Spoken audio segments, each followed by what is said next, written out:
Alors, bonsoir, mesdames et messieurs. Merci d'être là. Bienvenue à cette soirée d'information du 25 février 2020. Je vais me présenter. Je vais vous présenter, bien sûr, mes interlocuteurs, le panel d'experts avec moi. Donc, François Dumont, directeur général pour la ville de Saint-Raymond. Je vous présente M. Stéphane Genois, qui représente aujourd'hui le Comité Rivière, mais c'est un citoyen actif. M. Brian Morse, professeur et chercheur à l'Université Laval. M. le maire, qui n'a plus besoin de présentation. M. Christian Julien, directeur des travaux publics, qui est notre directeur des opérations également. Thomas Simard Robitaille, notre chercheur, notre homme de terrain.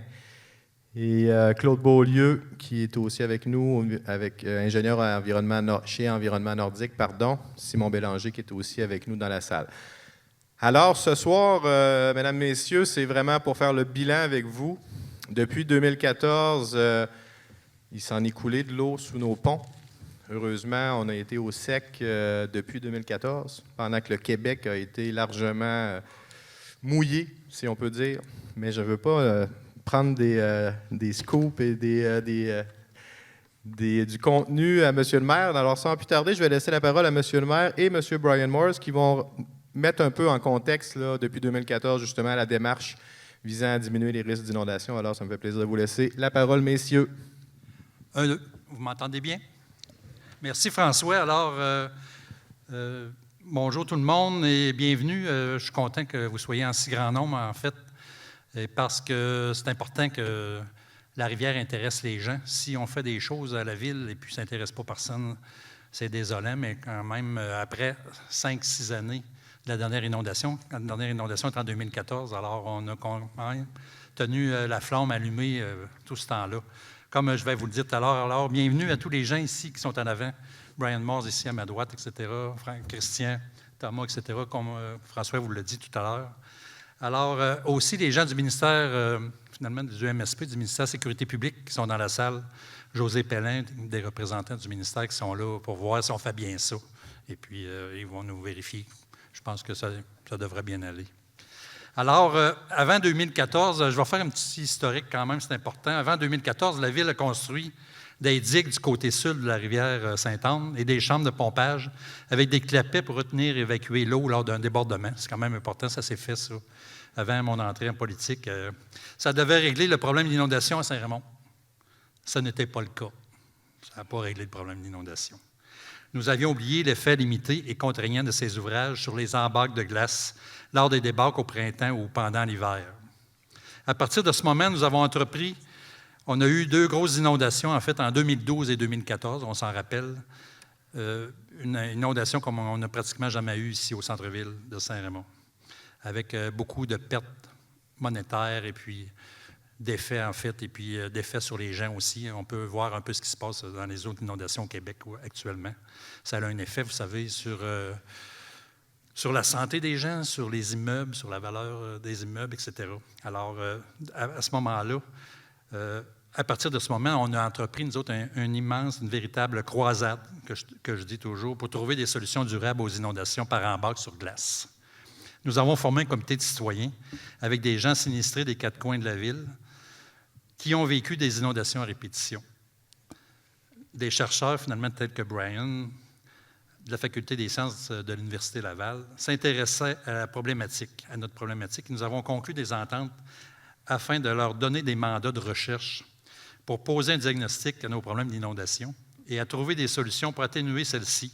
Je parle de M. Morse, naturellement, Benoît Turcotte, qui nous a laissés pour un autre coin de pays, et maintenant Thomas Simard Robitaille, qui est ici, qui a pas mal participé à la dernière.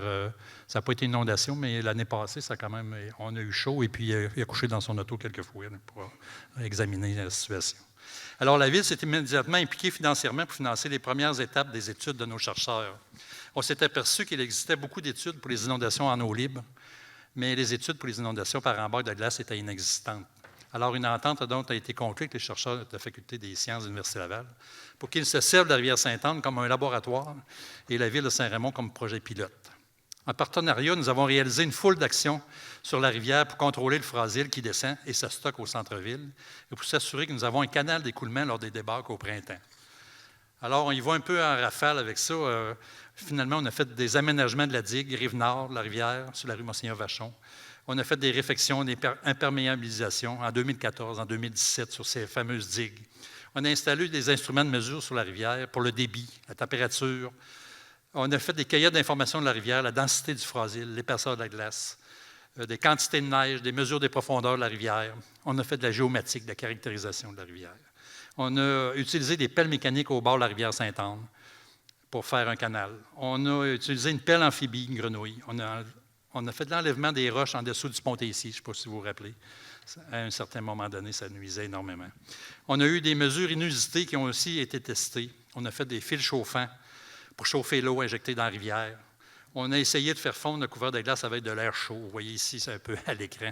Toutes sortes d'affaires un peu farfelues, des choses qui marchaient, d'autres qui ne marchaient pas, des essais et erreurs qui font en sorte qu'aujourd'hui, on a évolué finalement dans la situation, puis on sait ce qui marche, puis on sait ce qui ne marche pas. Okay? Alors aussi, on a fait l'utilisation finalement de la pelle araignée qui est entrée en fonction au cours de l'hiver 2016. On a injecté de l'eau tempérée dans la rivière, ce qui est en fait de l'eau potable de la ville que nous mettions en quantité assez industrielle dans les rivières pour faire un chenal. Aussi, on a fait des manœuvres au barrage d'estacade, qui est très important pour la création d'un couvert de glace en amont. Ici, on a fait des jeux avec les poutrelles pour faire prendre la glace plus facilement à l'extérieur. En décembre 2016, nous avons installé la première estacade flottante de sapin, l'enneigement sur la rivière. Aussi, on a fait une surveillance accrue en période critique, surveillance de la rivière par des intervenants de l'Université Laval, la ville de Saint-Raymond. On a fait des tournées en hélicoptère. Et ensuite, maintenant, nous faisons des captures d'écran par drone. Nous avons une équipe de drones qui parcourt la rivière quand on veut avoir des images plus précises. Au lieu de faire venir un hélicoptère, c'était un coût exorbitant. En 2017, on a fait des tests d'appel araignée aussi sur les flotteurs. Alors, tout ça, finalement, aussi, on peut dire qu'on s'est beaucoup amélioré au niveau des communications. OK, depuis 2014, on a fait beaucoup de développement, des alertes téléphoniques, une ligne d'information sur la rivière, un message enregistré, 418-337-2202, poste 8, le site web de la ville, un site web inforivière.com pour le suivi de l'état de la rivière, en direct. On a un site Facebook, des points de presse en situation d'urgence. Ceux qui ont vécu la dernière pratiquement inondation l'année passée, c'est venu sur le bord, et puis on a fait des Facebook à tous les jours pour voir la situation de la rivière. Là, ça a été très apprécié. Nous autres, on a la chance d'avoir une TV communautaire ici à Saint-Raymond, alors on l'utilise abondamment. Nous avons contribué à chercher du financement en provenance du ministère de la Sécurité publique. Considérant les sommes importantes investies pour supporter les sinistrés à chaque sinistre, le ministère a compris son intérêt à investir dans la prévention. À chaque étape, nous devons démontrer au ministère que tout montant investi dans les mesures d'atténuation à Saint-Raymond rapporte financièrement au gouvernement.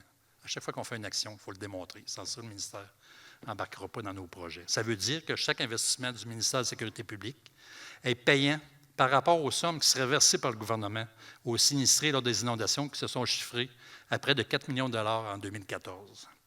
Alors, au cours des dernières années, nous avons signé des ententes importantes avec le ministère de la Sécurité publique. Il faut que je vous parle un peu des chiffres parce que ça touche quand même tous nos contribuables et puis ça touche aussi vos comptes de taxes. Si on prend par exemple le secteur de la rue Beaulieu, que nous avons fait à la fin de l'année 2018, c'est un projet qui est en relation avec la rivière. Il y avait beaucoup d'érosion de la rue Beaulieu et il y avait deux maisons qui étaient fortement touchées et qui avaient un risque de glissement de terrain. Alors, nous avons travaillé avec le ministère de la Sécurité publique pour réaménager toute la berge pour 10 maisons qui ont été protégées de ce côté-là. Ça a coûté 815 000 $.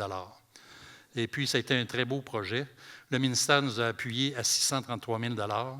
On a eu l'ensemble des citoyens payé une petite partie, 67 000 puis 115 000 a été fait une taxe de secteur que les 10 résidents vont payer au cours des 15 prochaines années. Alors, au niveau du projet Rivière, qu'on parle aujourd'hui, qu'on va vous parler, c'est un immense, projet que nous avons signé avec le gouvernement, avec le ministère de la Sécurité publique en 2019, un projet total de 2,7 millions. 2 751 000 exactement. Un financement de 2 millions qui vient du gouvernement, mais pour avoir ces 2 millions-là, la Ville, il faut investir 700 000 $ quand même à l'ensemble des contribuables, qui va faire en sorte qu'on va pouvoir avoir moins de désagréments, des inondations, puis moins de dévaluation aussi des résidences qui sont dans le centre-ville, c'est la rue Monseigneur-Vachon, etc. Vous pouvez voir un peu ce qui se passe à Sainte-Marie-de-Beauce, par exemple. quand ils ont déménagé 230 maisons. Vous pouvez être sûr que ça va avoir un effet sur les comptes de taxes de tous les contribuables de Sainte-Marie parce que cette évaluation-là est partie et puis là. Alors, ça va avoir un effet sur l'évaluation des maisons. Nous savons maintenant que la rivière Sainte-Anne a des caractéristiques uniques en hiver et qu'un des principaux problèmes est l'apport de Frasil au centre-ville, qui remplit la rivière de glace et qui bloque littéralement la rivière lors d'une éventuelle débâcle, soit en plein hiver, soit à la fonte des neiges au printemps. Nous sommes très heureux du dénouement du dossier inondation.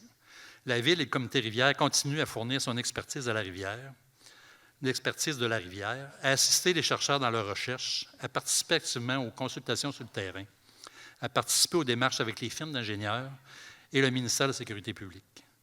Ce qui est fantastique, c'est que la volonté de la Ville et du comité rivière ne s'est jamais estompée et nous sommes toujours désireux de trouver des solutions. Même 5 ans après la dernière inondation, la flamme ne s'est jamais éteinte. Aujourd'hui, nous sommes rendus à des solutions concrètes à mettre en application.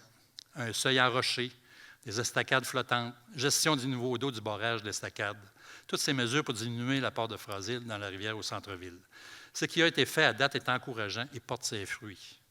Nous sommes aujourd'hui dans l'action, dans les plans et devis et les interventions directes dans la rivière. Aujourd'hui, nos professionnels qui sont ici, justement, vont vous expliquer les projets à venir et sans plus tarder, je leur cède la parole pour parler du concret. Qu'est-ce qui a été fait dernièrement, puis qu'est-ce qui s'en vient dans les prochaines années, parce qu'il y a encore des quoi très intéressants, plus concrets que ce que nous avons fait jusqu'à date. Tout à fait. Merci, M. le maire, pour cette mise en contexte très intéressante. Avant de passer la parole, comme vous l'avez mentionné, là, à M. Beaulieu et M. Simon Robitaille qui vont nous expliquer qu'est-ce qui a été fait en termes de travaux dans la dernière année, 2019, et qu'est-ce qu'on prévoit faire en 2020. Christian va nous expliquer au niveau du bris du couvert de glace, puis au niveau du printemps qui s'en vient, qu'est-ce qu'on va faire pour se donner les meilleures des chances possibles pour éviter les inondations du printemps. Mais M. Morse, qu'on a connu en 2014 en pleine crise d'inondation à Saint-Raymond, je vais vous laisser quelques mots peut-être à ce moment-ci pour... Brian nous a accompagnés depuis 2014, alors il a vu notre dossier Saint-Raymond évoluer et cheminer. On a établi une belle collaboration avec Brian, alors ça va être intéressant de t'entendre. Merci beaucoup, François, puis merci, M. le maire. C'est un plaisir d'être ici encore avec vous ce soir. C'est vrai que ça fait depuis 2014 qu'on est là, qu'on travaille avec vous. Et malgré que ça va super, super bien, là, je ne suis pas content. Dans le sens que vous êtes encore vulnérable, puis je serai seulement content lorsque vous êtes beaucoup moins vulnérable que vous êtes présentement. Et personnellement, je vais continuer à travailler jusqu'à temps que cette vulnérabilité est vraiment bien réduite. Geneviève, est-ce qu'il y a une raison pour laquelle on ne voit rien? OK. Alors... C'est de retour. C'est juste que j'aimerais que Geneviève me voie. OK, ça fait que on continue, là. Ça ne marche pas? OK.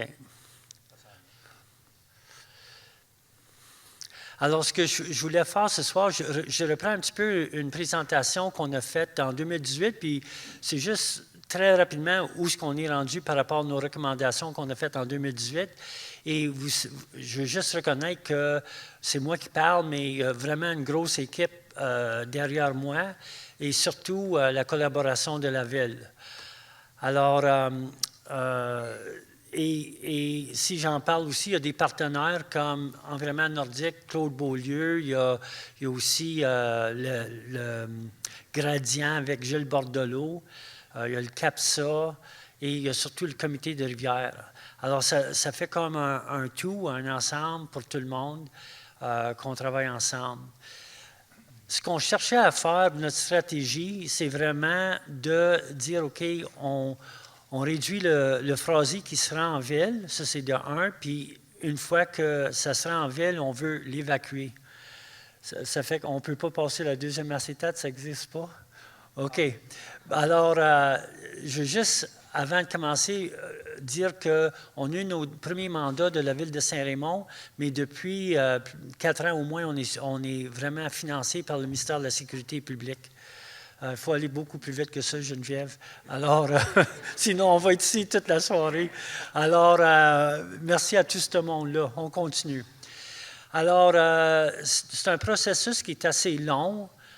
Des événements, des mandats, des comités, des études, des décisions, des permis, des actions, puis des actions à court terme et à long terme.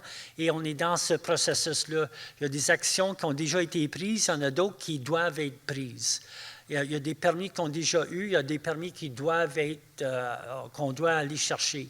Ça fait qu'on est vraiment dans ce processus-là, puis moi, je suis très encouragé que 5 ans plus tard, vous êtes encore là. Ça fait que c'est bon. Alors, dans le temps, on avait des recommandations pour réduire l'euphrasie, pour évacuer l'euphrasie et pour rendre la ville moins vulnérable. On a regardé à peu près 54 recommandations, puis on a fait toute une liste. On a regardé la rivière, on est allé sur la rivière de nombreuses fois pour la comprendre. Et on a des recommandations à chaque endroit. Ça fait que vous connaissez l'estacade flottante au kilomètre 24. Geneviève, vous n'allez pas assez vite. OK? Puis, alors ça, la pause, OK? Vous pouvez vraiment aller plus vite que ça, Geneviève. OK? Parce qu'ils connaissent déjà tout ça. Alors, il y a la nouvelle estacade Peigne qui est en évaluation. Je pense que Claude va en parler. Geneviève, on va te congédier, là, si ça ne va pas plus vite que ça. Là. Alors, pour le barrage estacade, vous avez déjà vu ça. On a eu une rencontre avec le ministère de l'Environnement il y a quelques jours et ici, on voit une grue avec un passerelle, mais ils vont essayer de mettre quelque chose de plus permanent ou un ouvrage de treuil ou quelque chose qui va automatisé, marcher mieux. Automatisé, dans le fond, l'opération. Oui, automatisé un petit peu. Ça fait que c'est un projet qu'ils espèrent faire avant le prochain hiver. Et encore, l'ajout de l'eau chaude, ça, on l'a vu, ça continue, puis on continue à le faire. L'affaiblissement du couvert de glace, bien, je suis vraiment content de vous annoncer que l'affaiblissement du couvert de glace, Thomas a soumis son mémoire de maîtrise et on peut le féliciter. Il était là-dessus.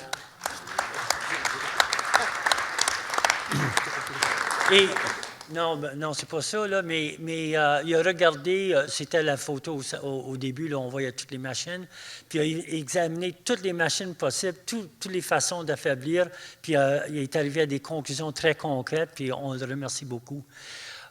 Aussi, ce qu'on veut faire, c'est qu'on veut affaiblir pour que les niveaux d'inondation sont moins grands. Ici, Thomas, il a évalué ça. Geneviève, il a évalué autre chose. Tu sais, la Peigne, il a évalué plein de choses. Son mémoire, c'est un bijou, puis je pense qu'elle va être bientôt disponible au public. Alors aussi, on a vraiment recommandé la reconstruction du barrage Panay. Et ça, parce qu'on pense être capable de gérer le couvert de glace en jouant sur le barrage Panay. Alors, Geneviève, oui, c'est ça. Ça fait qu'on monte ou on descend le barrage Panay pour jouer sur le niveau d'eau et ainsi casser le couvert de glace pour l'évacuer.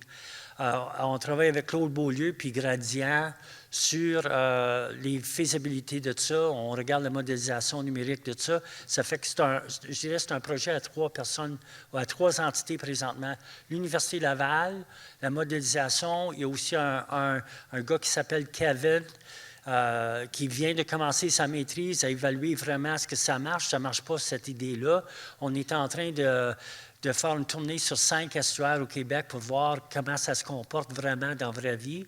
Alors, Kevin est là-dessus. On a la modélisation numérique. Claude, il travaille avec Gilles pour voir qu'est-ce qu'on pourrait mettre comme vanne pour vraiment gérer le barrage Panay. Moi, j'ai beaucoup d'espérance là-dedans. Ici, aussi, je sais que vous travaillez sur la vulnérabilité, là. Puis on a visité 5 maisons pour voir est-ce qu'ils peuvent faire quelque chose pour mieux se préparer à une inondation. On a parlé avec ces 5 personnes-là. On n'a pas soumis de rapport encore parce qu'on a vu que c'était trop complexe pour vraiment arriver à des conclusions pour tout le monde. Ça fait que ça, c'est un dossier qui est en cours, je dirais. Alors, et finalement, à la dernière rencontre, on a parlé de la digue du Bras du Nord. Pour le moment, c'est stand-by, mais on l'a toujours à l'esprit. Alors, on parlait de la digue avec le canal, mais pour le moment, je pense que c'est... Je ne sais pas si la ville veut ça ou les citoyens veulent ça. Ça fait que pour le moment, c'est stand-by. Alors, présentement, notre chantier avec Théo Tim, un nouveau professionnel de recherche qui est sur le projet, on est en train, avec Christian et son équipe, de mesurer non seulement des épaisseurs de glace puis tout ça, mais des épaisseurs de dépôt de gravier. Ça fait qu'on a une machine particulière là, qui perce dans le gravier pour voir c'est quoi les accumulations de gravier parce qu'on regarde vraiment très sérieusement si c'est possible ou non de draguer la rivière sur à peu près 1 kilomètre dans le coin de la débarcadère là, sur 1 kilomètre. Ça fait que ça, c'est notre gros chantier qu'on a avec le barrage Panay présentement. Ça fait que là-dessus, Geneviève, je n'avais pas vraiment d'autres choses à dire. On veut draguer ici en rouge, là, cet endroit-là, c'est de ça qu'on parle. Et c'est un chantier sur lequel on travaille présentement. Et je sais que OK, elle parle à quelqu'un, c'est correct. Mais je sais que Christian tantôt, ou peut-être Thomas, va parler de l'alerte précoce. Alors, ça, c'est la fin de ma présentation. Merci beaucoup. Merci, Brian. Merci, Brian.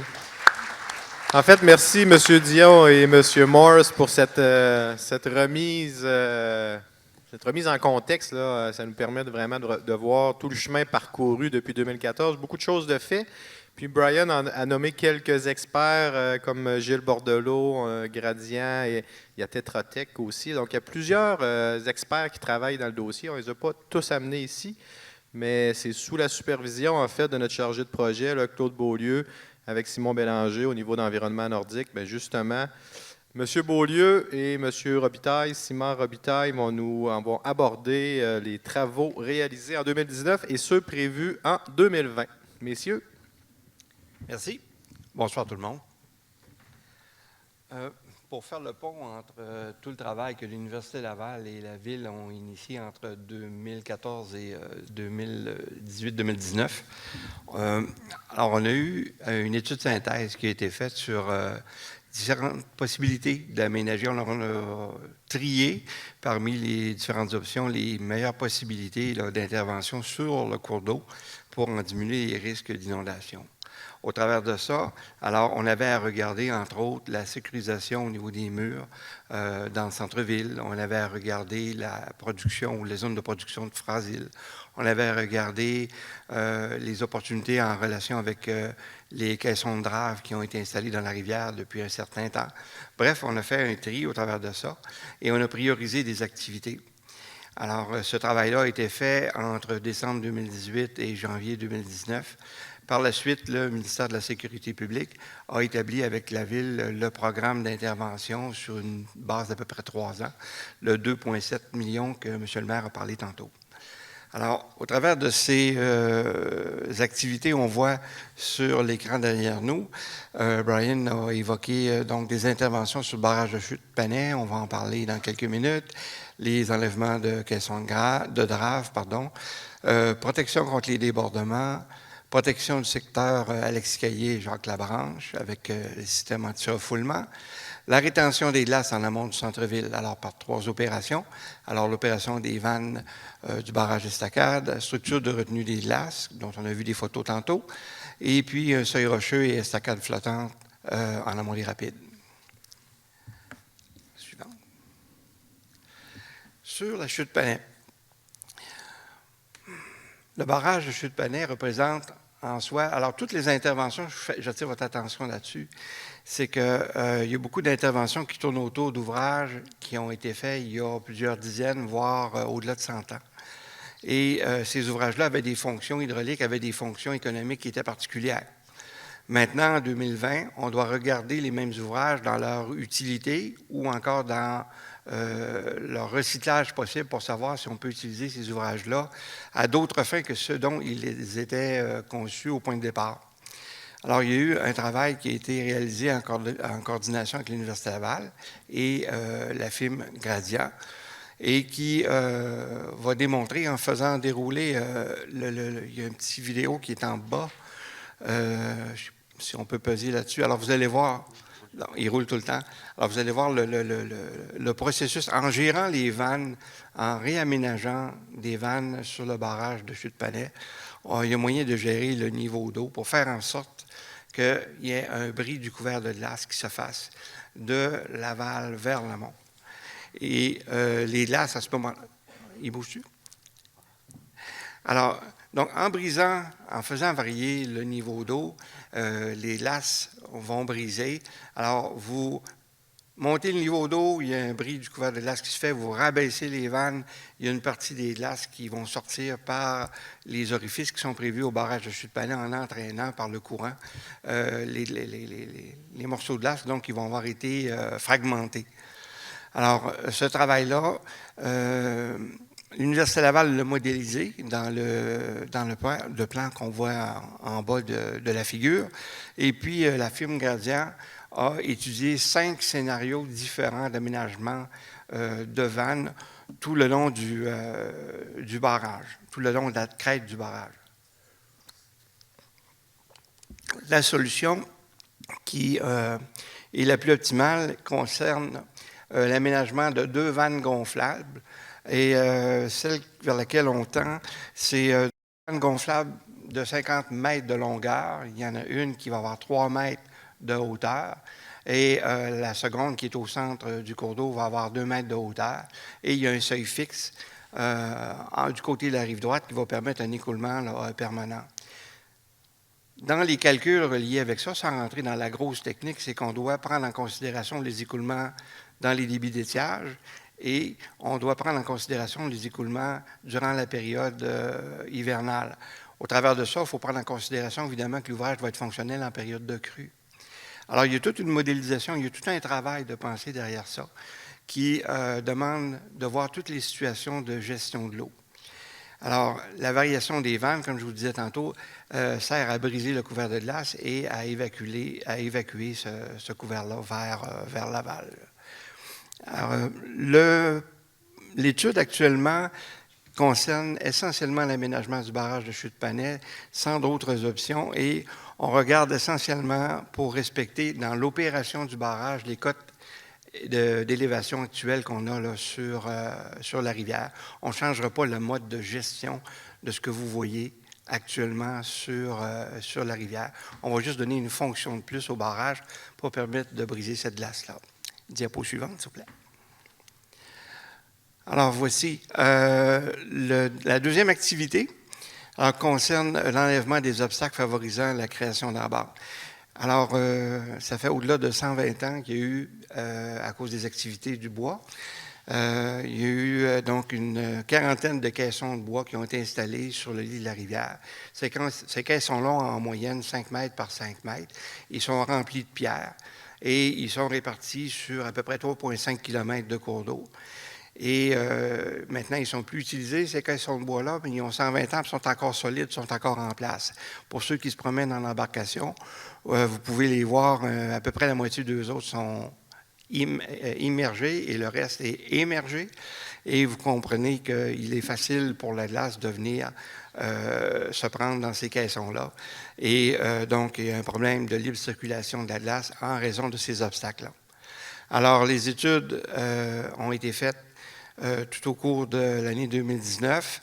Les plans et devis ont été déposés et les permis ont été obtenus, je dirais, avec beaucoup de collaboration avec le ministère de l'Environnement. Alors, les gens ont agi très rapidement avec diligence et on est vraiment content. Alors que normalement, quand on demande des permis pour travailler sur les cours d'eau, ça peut prendre plusieurs mois, voire un an et demi. Alors, les gens du ministère de l'Environnement ont réagi à l'intérieur de 12 semaines, ce qui est vraiment une bonne participation de leur part. OK. Alors, oui, on peut les féliciter. Parce que Claude, en fait, si tu me permets, Claude, en fait, ces cages de bois-là et de roches agissent pratiquement comme retenue des glaces. Là. On ne veut pas les retenir, les glaces, à cet endroit-là. Tantôt, on va parler d'ouvrage de retenue des glaces, mais plus en amont. Mais là, ce n'est pas le bon endroit pour retenir les glaces. On l'a vu en 2014. C'est quasiment des pieux pour retenir les glaces. Là. Donc, pratico-pratique, là, on va enlever ça, puis ça va permettre un dégagement du lit pour une meilleure évacuation des glaces. Alors, c'est ça, ces travaux-là, maintenant, ont été reportés à l'été de 2020, l'été qui s'en vient. Et on va partir en appel d'offres bientôt pour retenir les services d'entrepreneurs pour faire ce travail-là en 2020. Diapo suivante.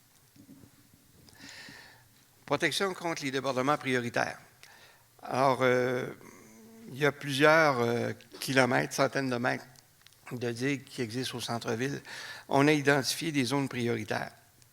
Parmi ces zones prioritaires-là, alors on s'entend que pour prioriser les activités, on essaie de calculer le meilleur bénéfice-coût, alors en faveur de la diminution des inondations. Dans le cas qui nous occupe, la digue qui est en amont du pont Tessier, alors a été vue comme étant une des digues prioritaires pour protéger tout le secteur Sainte-Marie. Alors, c'est dans la continuité des travaux qui ont été entrepris par la Ville de Saint-Raymond il y a quelques années et qui consistent donc vraiment à consolider la digue qui est là. Mais on a quand même une berge qui a une certaine hauteur. Il y a la rivière qui s'est érodée en pied de talus. Tout ça pour dire, c'est qu'on a un talus qui est à peu près une dizaine de mètres de hauteur et ça représente certains défis techniques à faire. Alors, les plans et devis sont avancés, les études sont avancées et l'ensemble va être déposé pour les demandes de permis dans le courant des semaines qui viennent. Et puis, à la lumière des questions-réponses qui vont être données avec le ministère, on va être capable de céduler ces travaux-là dans leur exécution et dans le déroulement. Alors, vous avez des esquisses ici qui nous montrent un peu de quoi peuvent avoir l'air les travaux. Et donc, il s'agit de protéger.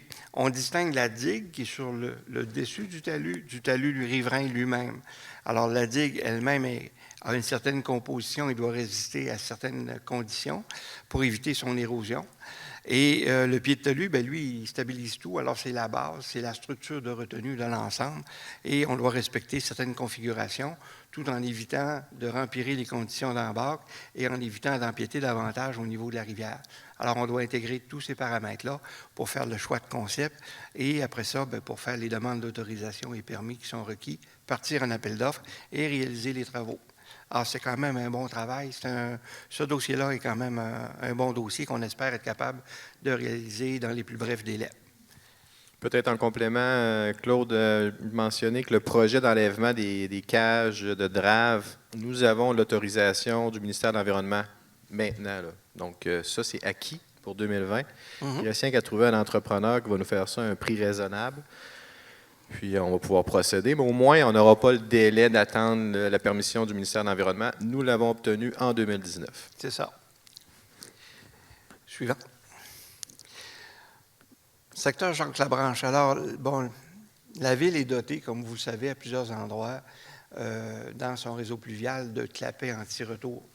Alors, ça a la même fonction, comme vous le savez, comme dans nos maisons, d'empêcher l'eau de refouler, mais là, c'est dans le réseau pluvial. Et c'est un petit peu plus complexe parce qu'il y a un système de pompe qui est à installer via le réseau pluvial pour faire en sorte que l'eau qui vient des rues donc, soit pompée dans la rivière. Et le clapet anti-retour, lui, a comme fonction, évidemment, d'empêcher la rivière, en période d'embâcle ou de crue, de faire en sorte que l'eau refoule dans le réseau pluvial et par les grilles émerge dans les rues et vienne inonder les gens. Alors, il y a plusieurs systèmes comme ça qui sont en fonction depuis plusieurs années. Et sur la rue Jacques-Labranche, il est prévu que ces travaux-là vont se faire dans le cadre du programme entre la MSP et la Ville de Saint-Raymond. Suivant. C'est beau? On passe la parole à M. Thomas Simard-Robitaille. Oui, bonjour à tous. Je m'appelle Thomas Simard-Robitaille. Juste une petite brève introduction. J'ai travaillé durant 4 ans ou maintenant, plus que 4 ans, Brian, pendant trop d'années avec Brian sur la rivière Sainte-Anne-à-Saint-Raymond, depuis les tout débuts du projet. Puis, je collabore également avec Environnement Nordique, avec Claude Beaulieu et Simon Bélanger pour plusieurs projets, notamment celui de Saint-Raymond. Monsieur le maire en a parlé brièvement, l'opération des vannes du barrage Estacade. Moi, je vais revenir sur les travaux qui ont été réalisés cette année. Cette année, le ministère de l'Environnement a été assez proactif pour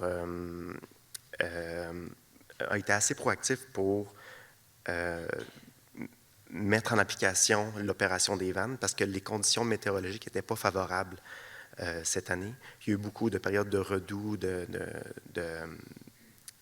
temps plus froid, qui a fait que ça a nécessité quelques cycles d'opération des vannes avant de vraiment favoriser l'interception de la glace et former un couvert.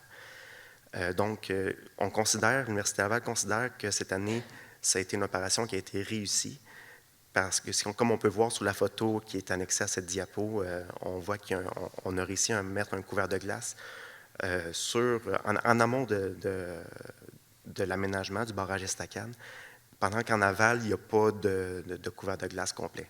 Sans l'opération des vannes, là, que Brian en a un peu parlé, là, mais le secteur du centre-ville aurait nécessité d'être noyé de glace avant de former un couvert de glace en amont. Donc, on peut voir cette année que ça a été réussi. Bravo à tous. Maintenant, la structure de freinage des glaces au kilomètre 10,5, donc on parle 5 km en amont du centre-ville. C'est un peu pour reproduire l'effet des cages, justement.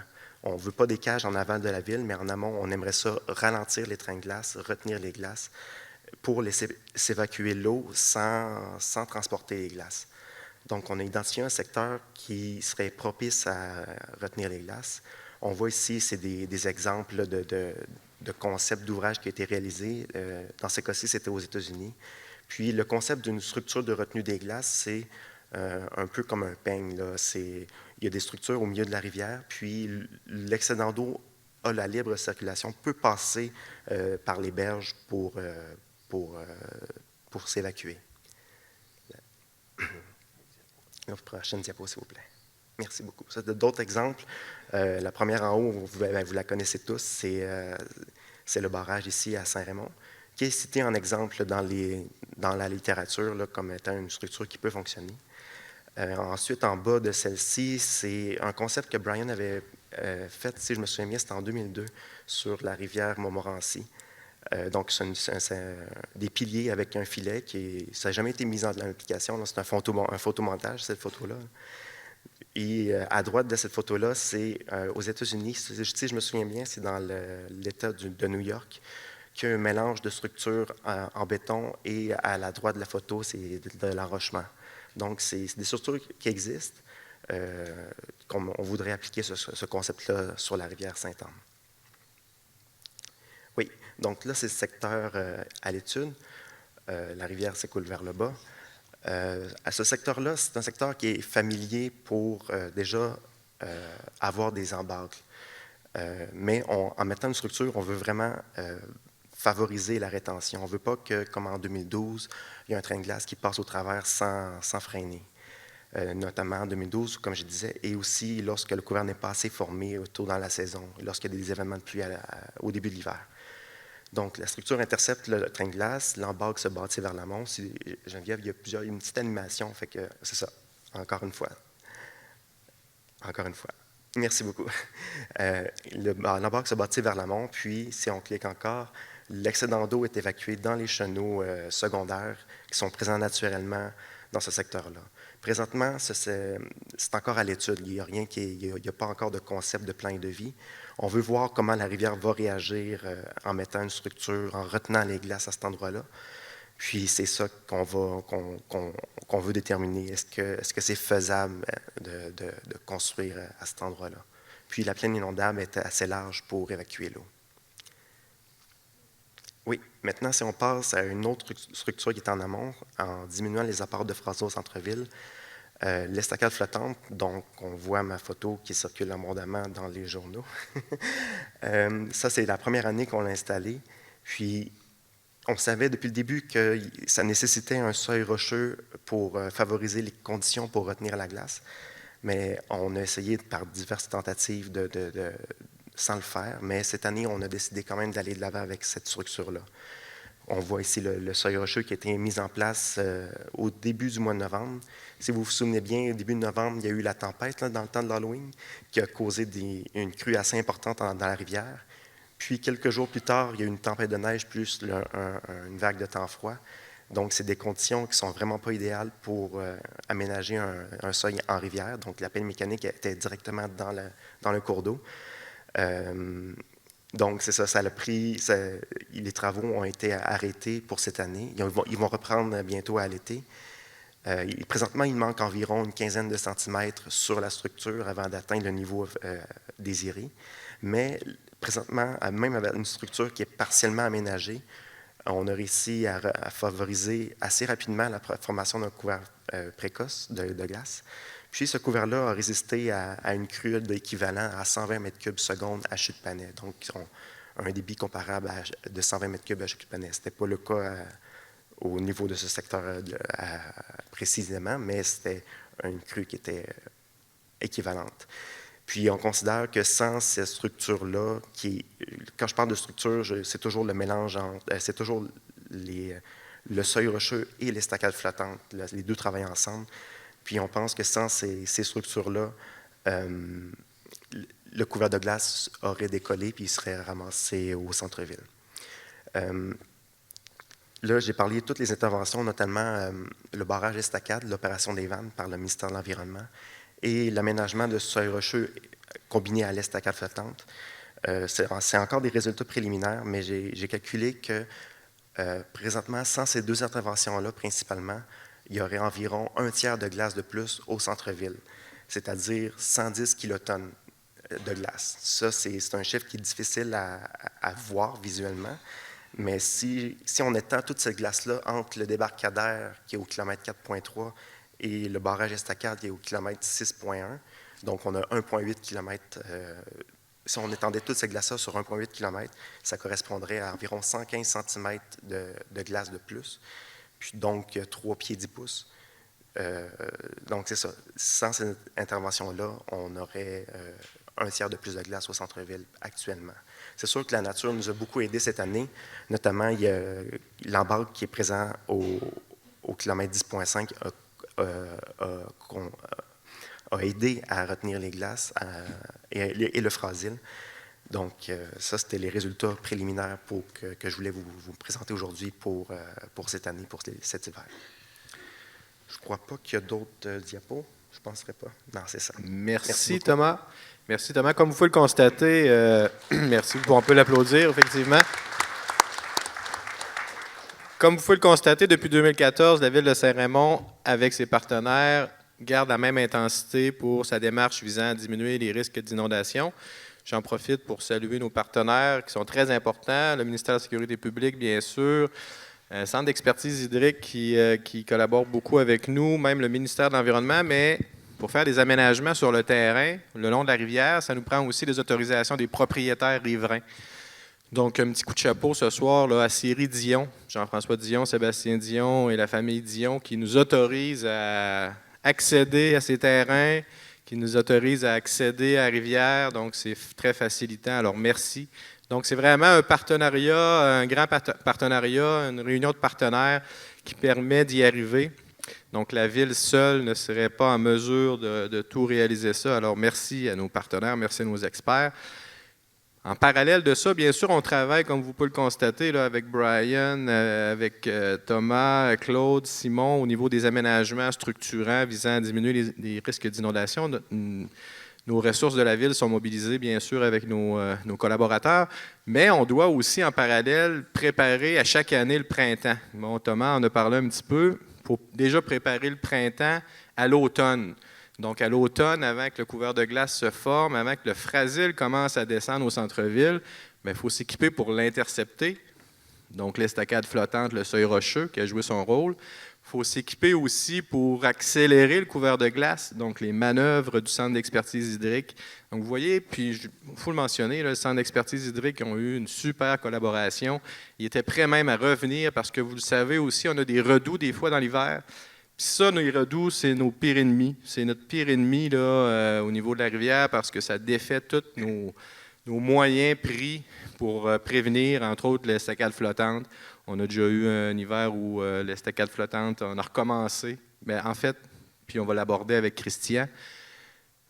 L'année passée, ça a été un hiver assez difficile. Cette année, chaque hiver est unique et chaque hiver présente ses particularités.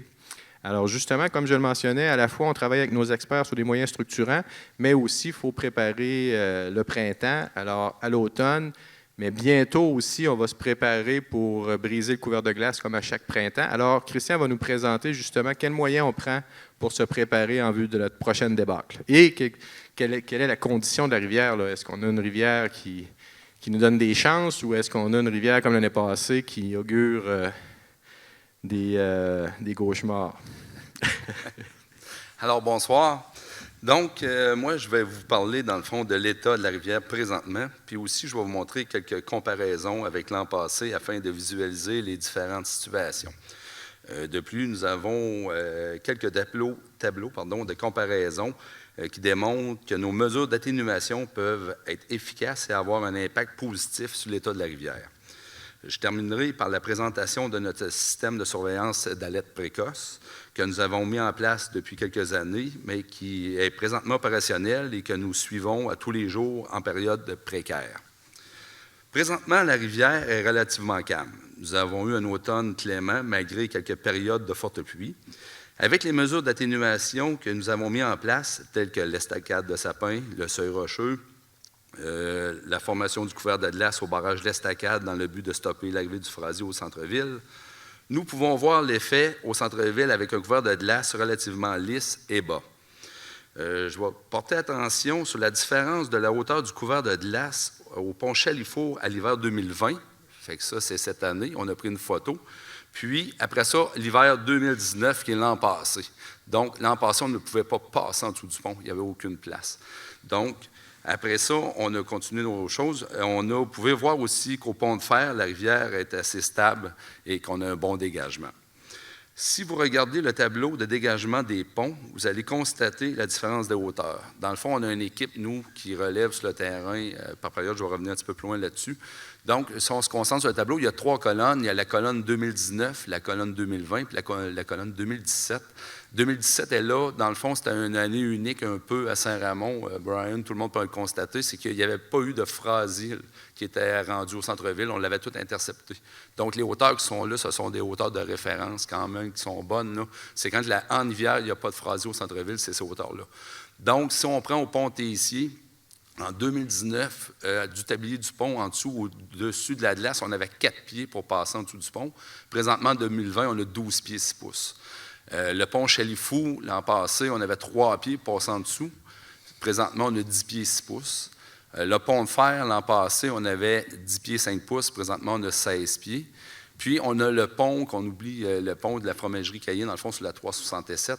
L'année passée, on avait 4 pieds 2 pouces sous le pont. Présentement, on a 8 pieds et 7 pouces. Et les riverains au centre-ville pourraient dire, l'année passée, on pompait. Puis cette année, on ne pompe pas.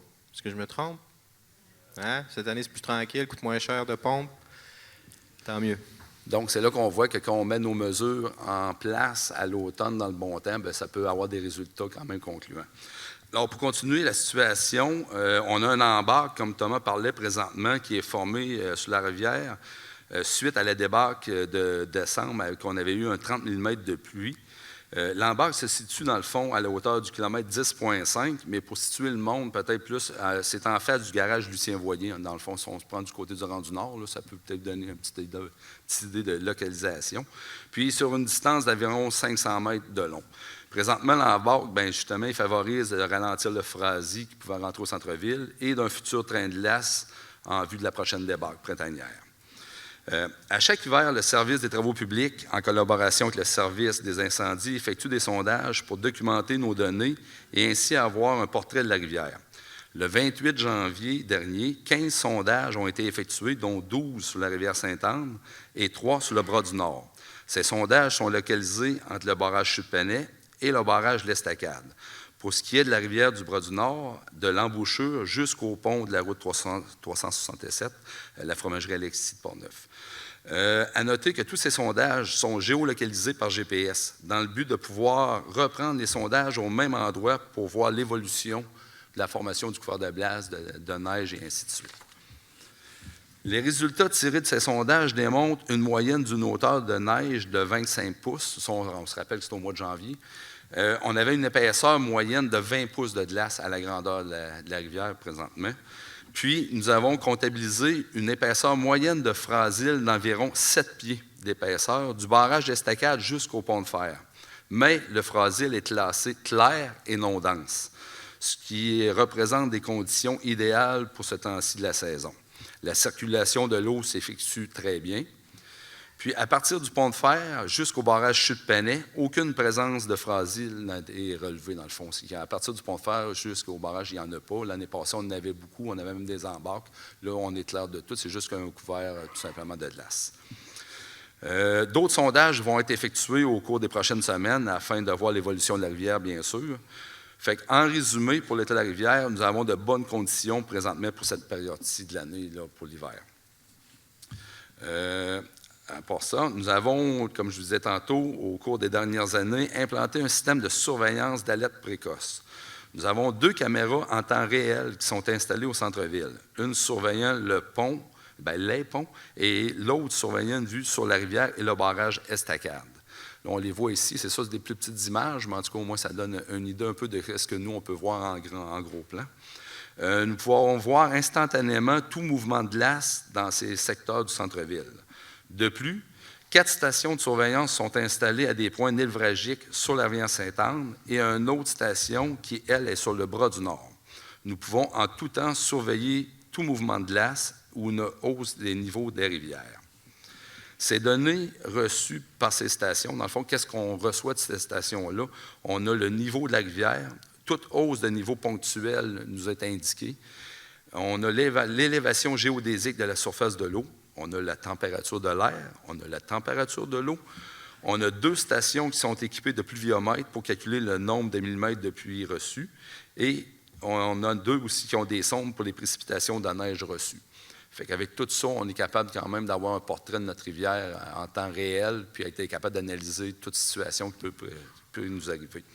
Toutes les données ainsi que les photos sont enregistrées sur un serveur à la ville et disponibles en tout temps pour une consultation ou des archives. À noter que ce site est réservé seulement au personnel de la ville et aux personnes ressources dans le cadre des mesures d'urgence pour les inondations pour l'instant. Dans le fond, on vient d'implanter ce système-là. On est encore en train de l'étudier. Il y a encore des petites choses. Il est quand même très efficace. Donc, éventuellement, oui, ça va être une possibilité peut-être de les mettre à certaines choses à la population, mais pour l'instant, il faut quand même le rôder à l'interne avant de faire un déploiement. Là. Fait que c'est des choses éventuellement qui vont peut-être venir. Les mesures à venir pour le bris du couvert de glace, dans le fond, d'ici la fin mars et début avril, on va avoir l'intervention de la PLRNI que tout le monde connaît pour la création d'un chenal qui va partir du pont de fer jusqu'au pont Chalifour et qui, on verra, suite à notre analyse, s'il faut faire entre les 2 ponts et se rendre presque au barrage Estacade. Puis, on va avoir une surveillance intensifiée en période de crue, ça c'est sûr, à l'aide de nos pompiers et tout le service de la ville et ces choses-là.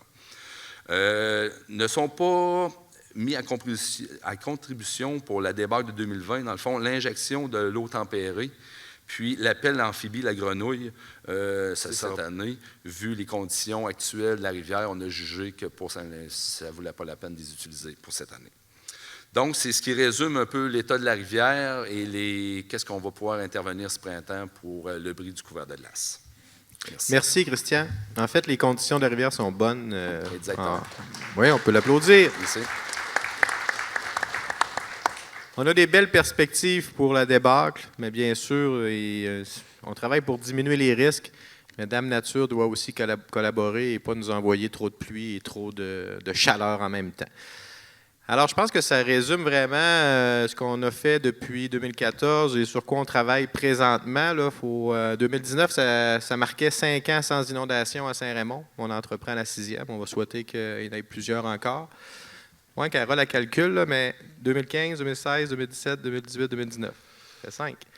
Alors, c'est le temps de la période de questions, mesdames, messieurs. Alors, n'hésitez pas. On est là encore avec vous ce soir. Si vous avez des questions, des fois, c'est là qui est le plus intéressant aussi, les questions. Peut-être une petite parenthèse. Allez-y, M. le maire.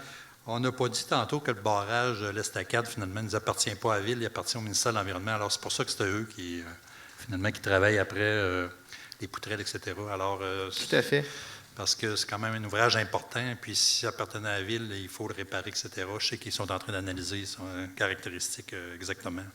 Alors, il va y avoir des travaux à faire. Alors, c'est important que ce soit le ministère qui en soit responsable, qui opère finalement du mieux possible les poutrelles à ce niveau-là. Puis aussi, tantôt, on a passé un peu sous silence sur le travail de l'environnement nordique.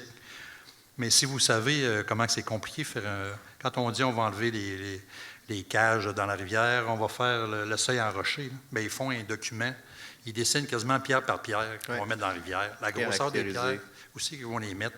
Puis il faut qu'ils fassent un plan tout documenté. Puis ce plan-là, il est soumis au ministère de l'Environnement. Puis s'il n'est pas assez documenté, là, bien, on n'a pas notre permis d'environnement. Quand on est arrivé des cages, on a quasiment tout dessiné les cages dans la rivière. Qu'est-ce qu'on va faire avec le bois? Ça va prendre une pelle mécanique sur une barge bien spécifique. Ça ne sera pas une pelle dans la rivière, tout ça. Et puis, les roches, ils vont aller à un certain endroit, le bois, un autre. Alors, tout ça est documenté. Ça fait un document de 2 pouces d'épais là, quand c'est soumis au ministère de l'Environnement. Fait que ça a l'air bien simple de dire ça. Mais avant d'avoir le permis, là, c'est beaucoup de travail. C'est bien de le préciser. C'est énorme ce que vous avez fait. C'est bien de le préciser. Puis il faut mentionner aussi que 2019, c'était un peu une année spéciale dans le sens où on a signé l'entente avec le gouvernement, le ministère de la Sécurité publique en mai. Alors, c'est comme si on avait une demi-année de travail. Là. On commençait à faire nos demandes, nos plans et devis en mai-juin. On voulait faire des aménagements en 2019. Là, c'était la course, c'était le sprint pour faire les plans et devis, pour déposer la demande d'autorisation. On a demandé des miracles au ministère de l'Environnement. Nous avons obtenu des miracles parce qu'on a eu l'autorisation pour faire le seuil rocheux dans un temps record, puis l'autorisation pour faire enlever les cages de drave. On avait l'objectif en 2019, à l'automne, d'enlever ces cages-là. Malheureusement, l'hiver est arrivé avant nous. Alors, l'hiver nous a devancés. Je pense que c'est un mal pour un bien parce qu'on n'était pas dans des conditions idéales, puis disons que ça aurait été coûteux d'enlever les cages avec la neige, le couvert de glace, la visibilité réduite. Alors, on va être dans des conditions de beaucoup meilleures en plein été, en étillage, où l'eau pourrait être très basse comme telle. Alors, la parole est à vous si vous avez des questions. Je sais que nos présentateurs ont fait ça de façon exemplaire. C'est tellement complet que peut-être que les questions sont rares, mais ne vous gênez pas. Si vous avez des questions, n'hésitez pas. Est-ce qu'il y a quelqu'un qui va briser la glace? On a un bon couvert de glace. On a un bon couvert de glace. Peut-être que Claude pourrait répondre à cette question. Claude est très près de ce dossier et ça lui tient à cœur également. Vas-y, Claude. Alors, le barrage à Chute-Panay, c'est un gros dossier. D'abord, il y a beaucoup de paramètres à étudier et sur le plan scientifique, il fallait vraiment que l'Université Laval, je dirais là, fasse une bonne ébauche, autrement dit, de la problématique avec la gestion de ce plan d'eau-là en fonction du couvert de glace. T'sais, le barrage n'a pas été conçu pour ça au point de départ. Donc, il fallait déjà, au niveau de l'Université Laval, regarder les concepts. À partir du moment où ces concepts-là sont avancés, là, avec l'équipe en ingénierie, on a regardé la faisabilité. Alors, l'étude de faisabilité va être déposée dans quelques semaines. Et à partir de là, on va avoir une idée des coûts et des étapes suivantes. Alors, en fonction de l'ampleur du projet, de la gestion du plan d'eau et de tous les détails qu'il y a à répondre, alors, on peut s'en aller dans une demande de permis qui est un article 22, ce qui est une possibilité qui prend un certain temps quand même. Ce n'est pas un petit ouvrage. Ou si on gère les plans d'eau d'une certaine façon différente, on pourrait se ramasser en étude d'impact.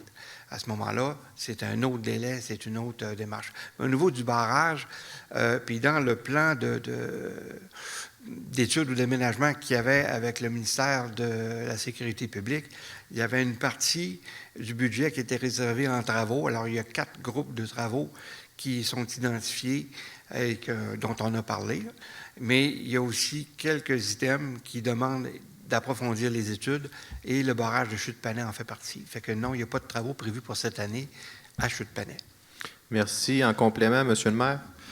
Bien, il faut dire que le barrage Chute-Panay ne nous appartient pas à la ville. Alors, pour l'instant, c'est sûr qu'on vérifie qu'est-ce qu'on peut faire pour utiliser le barrage, pour gérer l'eau. À un moment donné, on parlait juste d'un barrage hydroélectrique, qui était une façon de le rentabiliser, puis d'arriver à un coût intéressant parce que ça va coûter quand même assez cher. Mais là, on parle vraiment de l'utiliser juste pour gérer le niveau d'eau. Mais là, il faut l'acquérir. Alors, le barrage appartient actuellement à Démolition Saint-Pierre. Et puis, on va les rencontrer encore dernièrement. pas dernièrement, mais prochainement, c'est-à-dire, pour négocier avec eux l'achat du barrage. En plus, ce qui complique un peu la chose, c'est que du côté, finalement, de la rive droite, ça appartient à Saint-Léonard, et puis la rive gauche appartient à Saint-Raymond. Alors, il faut s'unir les deux municipalités pour l'acquérir, pour gérer ce barrage-là. Alors, il reste encore quelques petits travaux à faire, c'est ça que je veux vous dire. fait. Mais c'est possible si c'est concluant les études qu'on arrive, puis avec ça, on est capable de gérer vraiment le niveau d'eau au centre-ville, etc., puis casser le couvert de glace, comme Brian le disait, je pense que ça va valoir la peine c'est un de peu l'acquérir. l'aboutissement de notre démarche, le barrage Chute-Poney. C'est compliqué. Ils sont prêts à nous le céder, le barrage, mais c'est des terrains contaminés parce qu'il y avait une usine quand même de Saint-Raymond Paper qui était là. Alors, c'est tout ça qu'il faut prendre en compte. On dit c'est bien beau acquérir un terrain, s'il est contaminé, ils vont être obligés de décontaminer. C'est pas l'ensemble des citoyens qui veut payer pour ça. Ça fait qu'il faut être prudent dans nos démarches. Alors, c'est sûr qu'on est là-dedans. Merci, messieurs. Très bonne réponse. Moi, j'allais dire, en fait, oui, on travaille sur le seuil rocheux, on travaille sur les cages de drave, mais en parallèle, on fait avancer les dossiers du barrage. Tu sais, on a des études préalables à faire, fait que ça avance aussi, même si on ne fait pas de travaux physiques, là. Il y a des études, puis le concept progresse pour arriver à... Le barrage, le Chute-Poney, il n'est pas compris dans 2 700 000. Présentement, non.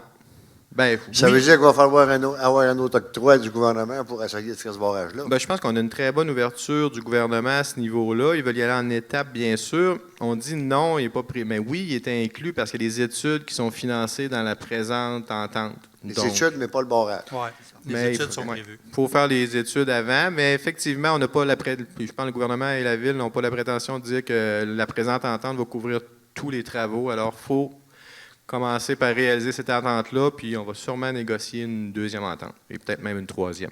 OK. À ça, dans le rehaussement des côtés de la rivière, c'est quel secteur que vous privilégiez? Au niveau des rives, oui, Claude peut peut-être... J'ai entendu dire, moi, qu'il y avait des places que vous monteriez le côté de la rivière pour pas que ça déborde. La rue Saint-Hubert, peut-être, là, dans le petit creux là, qui est autour de l'eau. Là. Ben, en fait, on veut uniformiser effectivement la hauteur des digues au centre-ville. C'est sûr qu'on y va par priorité aussi. Peut-être, Claude, tu pourrais mentionner les sites qu'on va travailler à court terme. Là. Ça ne veut pas dire qu'on ne travaillera pas les autres, là, mais présentement, c'est les sites où on s'attarde. Bien, essentiellement, on s'attarde au niveau du...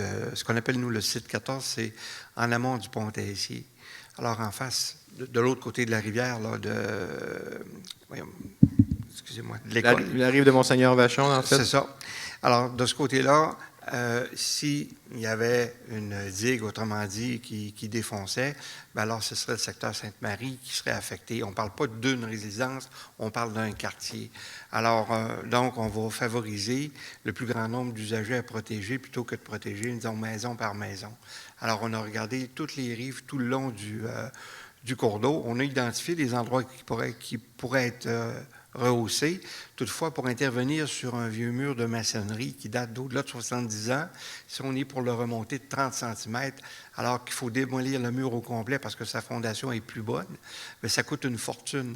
Alors, si on en a pour, et dans les études préliminaires, on en avait pour 5 à 6 millions, juste rehausser les murs, ça ne donnait pas autant de gains que de faire le seuil puis retenir le frasil, que de gérer le barrage à estacade et de gérer le frasil encore, que de retenir les trains de glace au kilomètre 10 ou encore d'enlever les caissons de drave. Ça, c'est pas mal plus payant au niveau de la protection contre les inondations et c'est ça qui est priorisé. OK. Merci. Merci. En fait, comme Claude l'a mentionné, c'est vraiment les secteurs où s'il y aurait un bris, on vient protéger la collectivité. Voilà. Autre question? On a un monsieur qui se lève. Deux messieurs.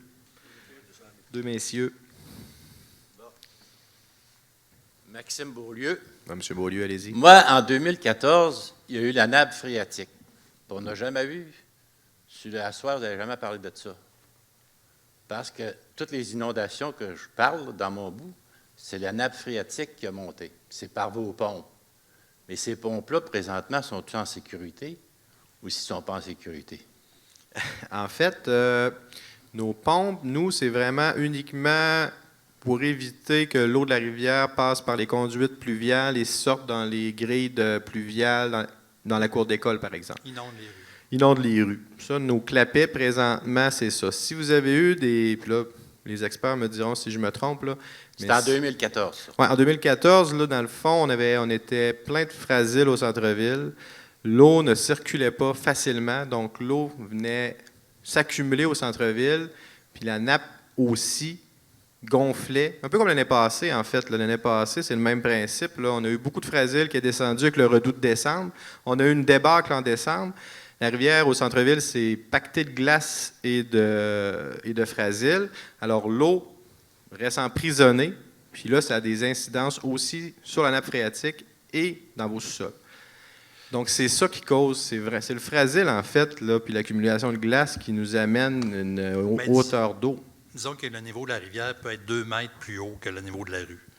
L'eau est Exact. là, la rue est là. Nous autres, on a des clapettes qui font en sorte qu'on a réussi à contrôler assez l'eau pour pas qu'elle revienne dans la rue et à pomper parce que finalement, il y a de l'eau qu'il faut repomper dans la rivière pour maintenir ce niveau-là. Mais ça ne veut pas dire que tout le secteur ne sera pas dans l'eau parce que si l'eau est comme ça dans la rivière, puis la nappe phréatique va monter. C'est ce qu'ils ont vécu l'année passée. La nappe augmente en même temps. Dans tout le secteur de Monseigneur-Vachon, on est resté pris avec l'eau très haute. On a vu tantôt quasiment à égalité du pont. Alors, tout le monde a pompé dans le secteur, la nappe phréatique a monté. Puis, ils ont été pris pour pomper tout l'hiver. Alors, si on retient les glaces en amont du centre-ville, si on retient davantage de fragiles en amont du centre-ville, comme cette année, mais là, vous n'en aurez pas de problème. En fait, on aide tout le monde quand on réussit à retenir ça en haut. Parce que là, présentement, cette année, vous ne devez pas pomper là, à l'heure où on se parle. Non. Donc, c'est ça. C'est vraiment le fragile. Ça revient au fragile puis à l'accumulation de glace au centre-ville. Quand notre centre-ville est bourré de glace et de fragile, l'eau ne peut pas se faire un chemin. Puis c'est là que tout gonfle, incluant la nappe et vos sous-sols. Donc, c'est quand on travaille pour retenir le fragile en amont du centre-ville et les glaces en amont, on vous aide directement. Là. Mais tantôt, vous avez parlé, mettons que vous faites la chute panel, là. Vous montez l'eau, puis vous descendez l'eau. Oui. Qui va diriger la hauteur de l'eau? OK, votre crainte, dans le fond, c'est si on monte l'eau avec le barrage, que ça monte la nappe Ben, phréatique. vous venez de le dire, vous venez de le dire que si l'eau est à ce dos. Je vous pose une question niaiseuse, mais moi, Non, mais c'est une bonne question. Je veux pas retourner dans mon... Non, c'est une bonne Parce question. que quand je viens pour vendre ma maison, savez-vous ce qu'ils demandent? As-tu eu une inondation? C'est sûr. Puis moi, ça fait 100 ans que cette maison-là existe, puis j'ai jamais eu d'eau. Puis là, j'ai eu de l'eau. En 2014. C'est ça. Qui veut répondre à cette Dans question? le fond, juste mettre en petite parenthèse, c'est que même si on monte le niveau d'eau au barrage Chupanet, l'eau va circuler pareil. Tandis que là, on parle d'un embarque comme l'an passé, là, on avait vraiment un bouchon dans la rivière. Donc, il y avait une restriction. L'eau ne circulait plus, comme François dit. Donc, dans ce temps-là, l'eau, elle vaut plus facile. Fait que la nappe phréatique augmente. Là, ça fait être directement dans les sous-sols, ces choses-là. Quand on était intervenu avec la pelle araignée, quand on a fini de creuser le chenil, là, en l'espace de 12 heures, on a baissé de 5 pieds le niveau d'eau au centre-ville, puis tout le monde a arrêté de pomper. Pourquoi? Parce qu'elle était bouchée. Mais c'est pas le fait qu'on rehausse, bien là, peut-être que l'eau va pas appuyer là-dessus, mais le fait de rehausser le barrage Chupanet, s'il y a une circulation d'eau, la nappe phréatique, elle n'augmentera pas. Là. Exact. OK. C'est vraiment le bouchon au centre-ville qui fait que la Moi, nappe c'est au monte. sujet de ces pompes-là. Sont-ils toujours inspectés? Sont-ils toujours examinés? Oui. Puis c'est clapé là? En fait, on est relié même en télémétrie. Ça, Si- ça marche électrique, ces pompes-là? Ou On ça a, marche- des génératrices s'il y a lieu. Il faut mentionner que si la porte ouvre à nos stations de pompage, on le sait. Bien, dans le fond, à partir de mon téléphone, ici, j'accède à tout. Là. Puis tous les employés Il y a des qui sont alarmes attitrés à ça. On a les alarmes, on a les hauts débits, les bas débits, l'état des pompes, est-tu en fonction, est-tu arrêté, c'est quoi le niveau. S'il y a quelqu'un qui rentre dans le bâtiment, s'il y a quelqu'un qui sort, on a tout à On est portée en de ligne main. là-dessus. Là. Il y a Fait des que, alarmes également. Ça peut être en plein milieu de la on nuit. est tout le temps à la fine pointe, puis ils sont entretenus parce que c'est des moyens de prévention, puis c'est des moyens qu'on ne peut pas se permettre de laisser aller. Donc, c'est très important pour le centre-ville. OK. Excusez, mais c'est parce que Non, je tout à fait. ne veux pas retourner dans ce domaine-là. C'est pour ça que je veux. Parce que vous n'avez pas parlé pendant tout de ça tantôt. C'est pour ça qu'on a une bonne période de questions. Puis merci pour votre Oui, question. oui. Il n'y a pas de questions inutiles. Là. Ça permet justement de clarifier certains éléments, puis de défaire des perceptions ou de mieux comprendre comment la rivière se comporte, puis comment nos nappes phréatiques réagissent également. Allez-y, mon cher monsieur.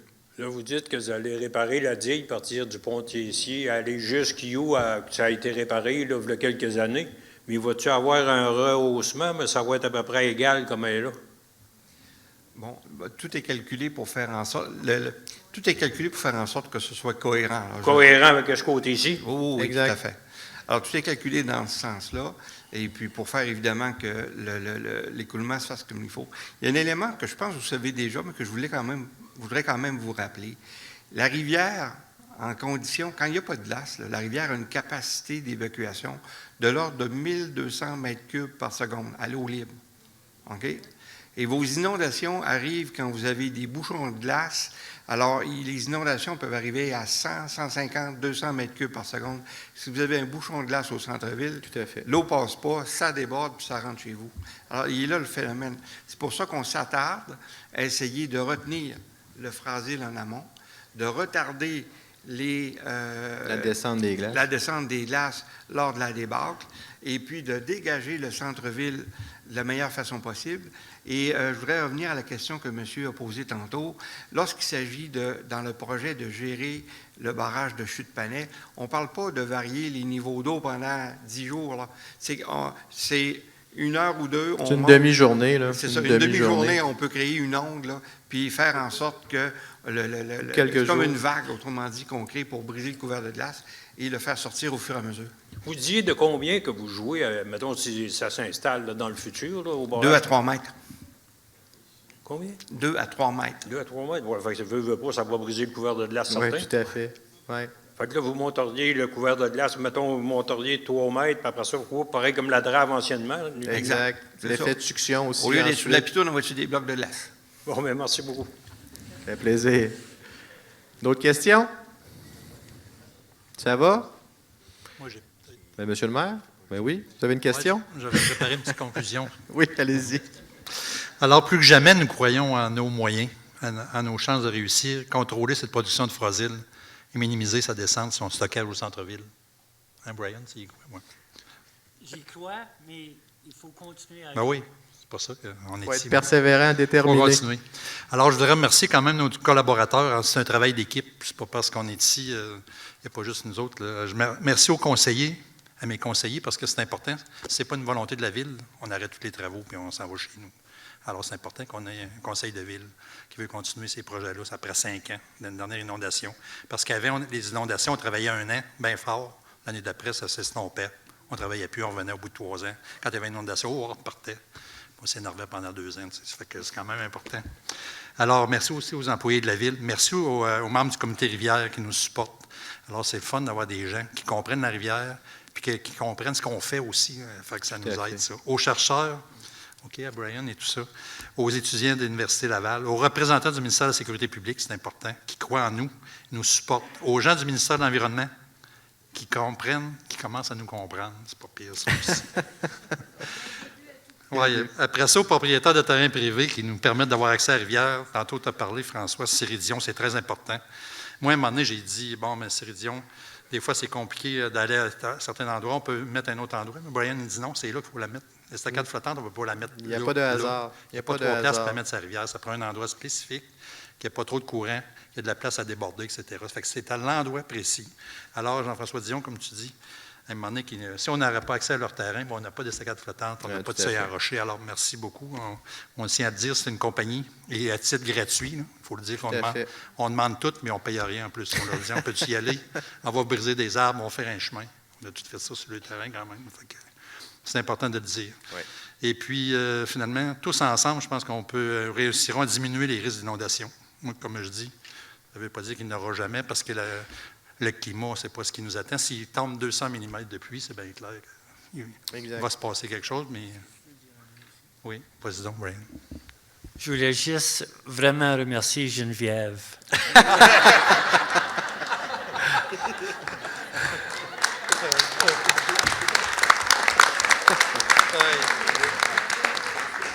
Ah, c'est bon, c'est bon joueur, c'est bon joueur. Oui, merci Geneviève. On fait des blagues, là, mais Geneviève est en coulisses et elle nous aide beaucoup là, à préparer des soirées comme ça. Alors, merci, Monsieur le maire, pour la conclusion. Merci à tous. Gardez l'œil sur la ville et surveillez nos prochaines actions pour vous aider et nous aider à diminuer les risques de notre rivière, de notre belle rivière. Merci, bonne soirée.